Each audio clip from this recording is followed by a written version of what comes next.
Hampir dalam setiap Piala Dunia yang mengikutkan Belanda, negeri ini selalu menjadi favorit juara, tak terkecuali Piala Dunia Qatar.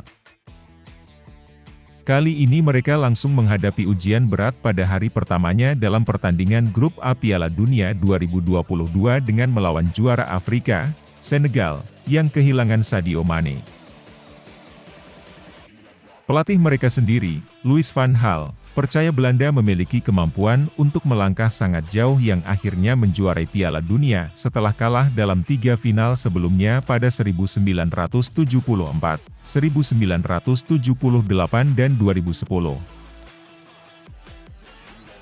Pelatih berusia 71 tahun itu pernah membawa Belanda ke posisi ketiga Piala Dunia Brasil 8 tahun lalu.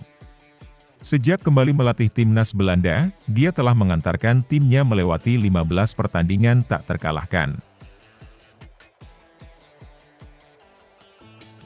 Sebaliknya, Senegal tengah mendapatkan cobaan besar setelah Mane yang cedera lutut saat bermain bersama klubnya, Bayern Munchen, pada 8 November akhirnya dicoret dari skuad karena masih belum pulih juga. Padahal pemain ini instrumental sekali baik saat menjuarai Piala Afrika setahun lalu, maupun saat meloloskan Senegal ke putaran final Piala Dunia Qatar yang keduanya dilalui setelah mengalahkan Mesir. Senegal dianggap asa besar Afrika di Qatar yang diharapkan melangkah lebih jauh setelah 4 tahun lalu semua tim benua Afrika terhenti pada fase grup. Bagi Senegal lolos dari fase grup bukan hal baru karena mereka sudah pernah mencapai perempat final Piala Dunia 20 tahun lalu. Senegal adalah satu dari 3 tim Afrika yang pernah melangkah sejauh itu.